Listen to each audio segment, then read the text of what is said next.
sobrang proud ako sa team namin na talagang nakikita namin na yung isa't isa gustong ilaban yung pinagpapaguran every training and yung efforts nila coach na i-feed sa amin na yun lahat na gagawin namin. Sobrang nakaka-proud and thank you Lord. Thank you. And for Ces, yun nga, malaking boost to in your quarterfinals bid. So, ano lang din yung masasabi mo sa naging teamwork nyo? Kasi tight yung first 2 sets, pero yung third set talaga na-dominate nyo yung next set. Ako kanina, nakita ko lang din yung leadership talaga ng mga ate, bawat isa, na gusto talaga na tapusin na yung laro. Yan. Napagkwentuhan din namin na dapat nandun yung killer instinct namin sa laro. And yun nga, yung confidence namin para madala namin sa next game. Nakita ko din kanina and yun, super proud din ako sa mga teammates ko dahil maganda yung laro. Thank you. The floor is open for questions. Sa inyo dalawa, paano lang kayo nag-recover kung yung tough loss nga yung qualifying round and paano nyo ina-embrace yung challenge nitong play-in para makapasok sa quarterfinals? Siguro every game talagang super maging challenge siya eh. Challenge talaga siya sa bawat isa. And yung last game na nangyari, maganda yung pinakita namin sa amin ng coaches. Hindi lang kami nakatapos ng maganda, ayun, dahil wala kaming panapos sa latter part. Yun po yung nagiging problema namin, which is sana talaga malutas na siya. And for today's game, nakita naman po namin na wino-work on talaga namin. And gusto namin ipanalo yung game. Sa akin naman po, siguro same na din. Dahil nung last game namin, parang yun nga, nagkulang kami mga hitter. So kami, kailangan namin mag-workout. Yun yung pinabaho namin sa training. As in, pasa, palo, block kami mga winners. Yun. At saka, maganda naman yung pinalabasan ngayong week. For both of you, para first win nyo to after 4 straight losses, ano siguro yung naging biggest problems or biggest shortcoming nyo dun sa apat na ulit talo before taking this win na ngayon sa play?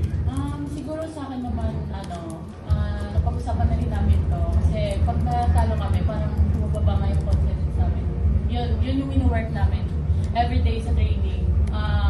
Kami lahat, porsigido talaga, na kailangan bumalik ang kumpiyansa namin. Kasi alam namin na hindi kami yun. So yun. Mahalaga naman po, nakikita ko talaga sa team na kahit na down kami, hindi kami nagbawatak-watak. Lalo na yung mga players, talagang syempre mas kami yung nagsasama sa loob ng court. Mas nakikita namin yung everyday na struggle, gano'n. Pero alam namin na malalampasan namin siya with each other. Magkakasama. Yeah.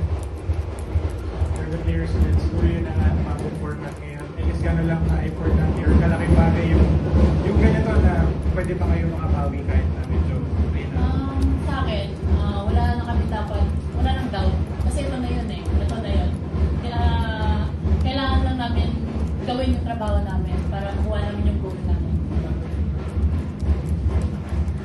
For the players, yung next game nyo will be against Farm Fresh. So, must-win game para sa inyo. Ano lang yung magiging mindset nyo heading into that match? Mindset namin talagang killer instinct pa din. Sana madala namin siya into Farm Fresh na game. And yung teamwork pa rin namin, makinig lang sa coaches. And talagang pag nauna na talagang kailangan, pukpukan talaga. Kasi hindi na nga po piro itong mga games na to. Ayun, all out na po. Yung sa akin naman, siguro, hindi lang maglaro, kundi dadalhin din talaga yung puso at saka utakan sa laro. And maturity na din siguro.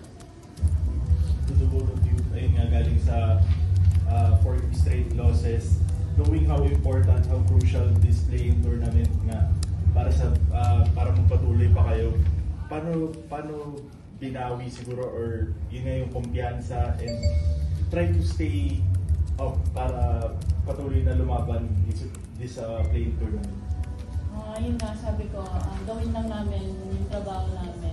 I mean, mag-focus muna kami sa sarili namin para mas madali na lang pag na sa loob na, pag team na. And siguro yung tiwala lang din sa sistema ng mga coaches. Yes. Happy things. Thank you po. Thank you po.